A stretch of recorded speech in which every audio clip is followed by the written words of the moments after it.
Hi అందరికీ welcome back to my channel. నేనైతే మా చెల్లి పెళ్ళికైతే వెళ్తున్నాం అనమాట. ఫ్యామిలీ మొత్తంతో కలిసి వెళ్తున్నా. పెళ్ళి ఇది చాలా ఇయర్స్ తర్వాత ఫ్యామిలీతో కలిసి అయితే వెళ్తున్నాను. ఇదైతే పెన్మోడ్ బ్రిడ్జ్ అనమాట. ఎంత బాగుందంటే వ్యూ చాలా అంటే చాలా బాగుందండి.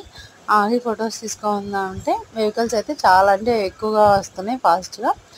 ఇంకా ఎందుకులే రిస్క్ అని చెప్పి మేమే దిగలేదు.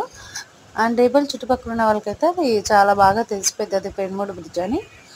అండ్ ఇంకా పెళ్లి దగ్గరికి అయితే వచ్చేసాము. అక్కడ వ్యూ ఉందండి, కృష్ణా జిల్లా కదా, మొత్తం కొబ్బరి చెట్లతో చాలా అంటే చాలా బాగుంది. ఇంకా వెంటనే భోజనం చేసి రిటర్న్ అయిపోయామన్నమాట. అండ్ మా వాడైతే చిల్ అవుతున్నాడు, అంటే ఫ్రీగా ఉండాలని చెప్పి మొత్తం క్లాత్స్ అన్నీ తీసేశారు. వాడికి కొంచెం బాగా ఫ్రీగా ఉంటుందని చెప్పి. అండ్ మ్యాంగోస్ ఉన్నాయని చెప్పి కొనడానికి అయితే ఆగితే అక్కడ చాలా అంటే చాలా బాగుందండి వ్యూ. చాలా గ్రీనిష్గా ఉంది. అండ్ ఇక్కడైతే చూడండి అసలు ఎంత బాగుందో ఇది. నాకైతే భలే నచ్చింది.